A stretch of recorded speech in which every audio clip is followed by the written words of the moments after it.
అందరికీ నమస్కారం అండి. ఈరోజు పుత్రగణపతి వ్రతాన్ని ఎలా చేస్తారో నేను చూపిస్తానండి ఈ వీడియోలో.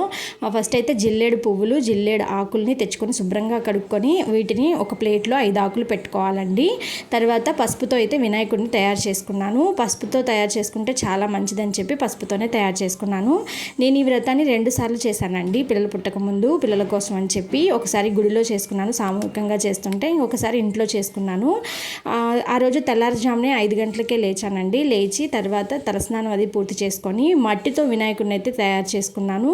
మట్టితో తయారు చేసుకొని వినాయకుడిని కూర్చోబెట్టే ప్రదేశంలో మనము పేడతో అలుక్కొని తర్వాత వినాయకుడిని అయితే అక్కడ ప్రతిష్ఠ చేసుకోవాలి. కానీ ఇప్పుడైతే నేను పసుపుతోనే వినాయకుడిని తయారు చేసుకుంటున్నాను. ఇక్కడ నాకు పేడ కానీ మట్టి కానీ దొరకడం కొంచెం కష్టమైంది కాబట్టి వినాయకుడిని ఇట్లా పసుపుతోనే తయారు చేసుకున్నాను. చాలా సింపుల్గానే చేసుకోవచ్చండి. సంతానం కోసం ఎవరైతే కావాలి అనుకుంటారో వారు ఖచ్చితంగా చేసుకోవాలండి ఈ వ్రతాన్ని. అయితే చాలా మంచిది, విశిష్ట.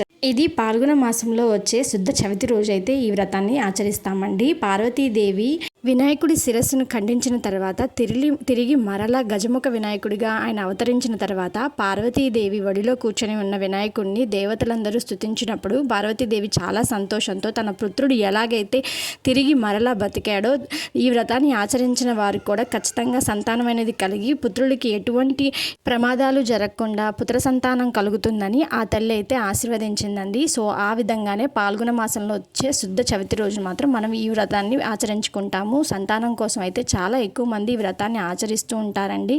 చాలా మంచిదండి. నాకైతే పిల్లలు అయితే కలిగారండి. నేను ఈ పూజలే కాదండి, ఇంకా సుబ్రహ్మణ్య స్వామి పూజలు, చాలా పూజలు అయితే చేశాను. సో ఈ వ్రతాన్ని కూడా ఆచరించుకున్నాను అనమాట. నాకైతే చాలా హ్యాపీ అనిపించిందండి ఈ వ్రతాన్ని మీ అందరితో షేర్ చేసుకోవటం.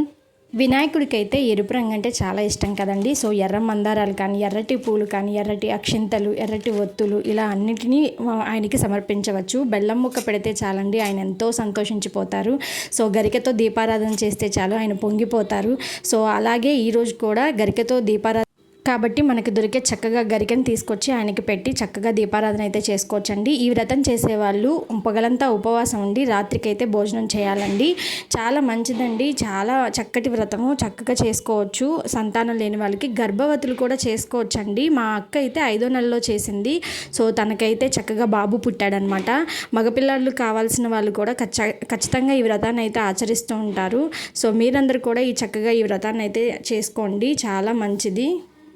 పగలంతా ఉపవాసం ఉండి చక్కగా పూజ చేసుకొని దేవాలయానికి వెళ్ళి దండం పెట్టుకొని వచ్చి తర్వాత ఎవరికైనా తాంబూలం ఇచ్చుకున్నా కూడా చాలా మంచిదండి. నేనైతే అప్పుడు ఖచ్చితంగా తాంబూలం కూడా ఇచ్చుకున్నాను. సో కొంతమందికి మీరు కూడా చక్కగా తాంబూలాలు కూడా ఇచ్చుకోండి, చాలా మంచిది. ప్రసాదాలు అయితే కుడుములు, నువ్వులుండలు చాలా మంచివండి. ఇవైతే పెట్టచ్చు. కాకపోతే నేనైతే ఇప్పుడు నాకు టైం లేదు కదా, సో పిల్లలతో కుదరదని చెప్పి నేను ఇంకా బెల్లం ముక్కనే స్వామికి ప్రసాదంగా పెట్టి పూజ అయితే చేసేసుకున్నాను. మీ అందరికీ చూపించాలని చెప్పి ఇలా చేసుకున్నాను అనమాట. తర్వాత అష్టాత్తర శతనామావళి ఉంటుంది కదా వినాయకుడిది, అది కూడా చదువుకోవాలి. తర్వాత 8 నామాలతో ఆయనకి పూజ అయితే చేసుకోవాలి. చాలా మంచిదండి. అందరూ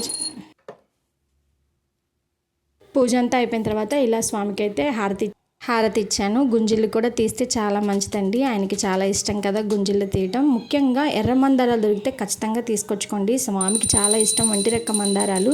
సో అవి పెట్టి పూజ చేస్తే ఇంకా శ్రేష్టం కదా. సో మందార పూలు దొరికితే మాత్రం ఖచ్చితంగా తెచ్చి స్వామికి అయితే పెట్టి దీపారాధన అయితే చేసుకోండి. కుడుములు కూడా ప్రసాదంగా పెట్టండి, ఆయనకి చాలా ఇష్టం కదా. అందుకని మాకు ఇవేమీ రావు, మేము సింపుల్గా చేసుకోవాలి అనుకుంటే మాత్రం చక్కగా వినాయక చవితి రోజు మనం ఎలాంటి అయితే పూజ చేసుకుంటామో అలాగే స్వామికి అయితే చక్కగా అలా పూజ కూడా చేసుకోవచ్చు. సో ఈ విశేషమైన రోజును మాత్రం ఎవరు మిస్ చేసుకోవద్దని కోరుకుంటున్నానండి. ఇంకా వీడియో అంతేనండి. Thank you for the watching. ఈ వీడియో మీకు నచ్చినట్లయితే ఖచ్చితంగా లైక్ చేసి, షేర్ చేసి, ఇంకా సబ్స్క్రైబ్ కూడా చేయండి ఛానల్ని అయితే.